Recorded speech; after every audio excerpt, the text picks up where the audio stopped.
معزز سامعین کرام السلام علیکم۔ آج ہم اس ویڈیو میں سیکھیں گے کہ مردے کو مٹی کس طرح سے ڈالی جاتی ہے اور کس چیز سے ڈالی جاتی ہے۔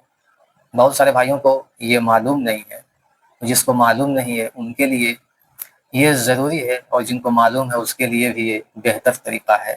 آپ اسے سیکھنے کی کوشش کریں۔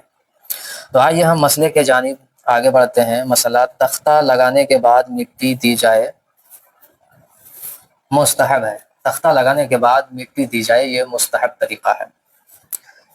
سرہانے کی طرف دونوں ہاتھوں سے 3 بار مٹی ڈالیں، یعنی دونوں ہاتھوں سے مٹی کو اٹھائیں، یعنی ایک بار میں نے مٹی کو اٹھایا اور پڑھنا ہے اس میں منہا خلقناکم، ایک مٹھی ڈال دیا میں نے۔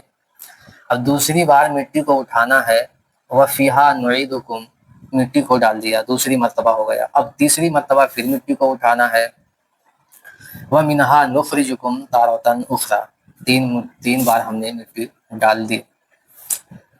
یہ طریقہ معلوم ہو گیا کہ مٹی کس طریقے سے ڈالنی ہے، سرہانے کی طرف۔ اس کے بعد کدال، فاوڑا یا جس سے بھی آپ کو آسانی ہو اس طریقے سے آپ پوری قبر پر مٹی ڈال سکتے ہیں، اور جتنی مٹی قبر سے نکلی ہو اتنا ہی مٹی آپ کو قبر پر ڈالنا ہے۔ اس سے زیادہ قبر پر مٹی ڈالنا مکروہ ہے۔ کیا ہے؟ مکروہ ہے۔ قبر سے جتنی مٹی نکلی ہو وہی مٹی اس میں ڈلے گی، زیادہ مٹی ڈالنے کی کوئی ضرورت نہیں ہے۔ پھر ہم آگے بڑھتے ہیں مسئلے کی جانب، اور قبر کو پھر ہم مسئلے کی جانب آگے بڑھتے ہیں۔ مٹی ڈالنے کے بعد ہاتھ میں جو مٹی لگی ہو اسے جھاڑ دیں یا دھو ڈالیں، اختیار ہے۔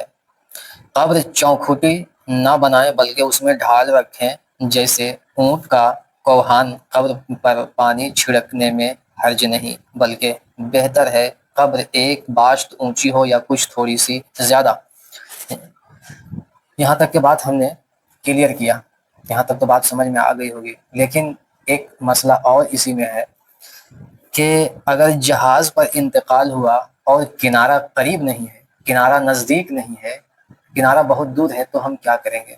تو اس کا طریقہ یہ ہے، جہاز پر انتقال ہوا اور کنارہ قریب نہ ہو تو غسل کفن دے کر اور نماز جنازہ پڑھ کر سمندر میں ڈبو دیں۔ یہ حکم ہے۔ جہاز پر جو لوگ انتقال ہو جاتے ہیں تو کنارہ ابھی بہت دور ہے، تو کیا کریں؟ زیادہ دیر تو اسے رکھ نہیں سکتے ہیں، تو نماز ادا کریں گے، کفن اس کو دیں گے، غسل دیں گے، نماز جنازہ ادا کریں گے اور دریا میں ہم ڈبو دیں گے۔ یہ حکم ہے۔ تو اگر ہم سے آپ لوگوں کو کچھ سیکھنے کو ملی ہو تو زیادہ سے زیادہ ویڈیو کو شیئر کریں، لائک کریں، اور ہمارے چینل پر پہلی بار ہیں تو چینل کو سبسکرائب کریں، تاکہ جب بھی میں کوئی نئی ویڈیو اپلوڈ کروں تو اس کی نوٹیفیکیشن سب سے پہلے آپ کو ملے۔ تب تک کے لیے السلام علیکم، پھر ملتے ہیں نیکسٹ ویڈیو میں۔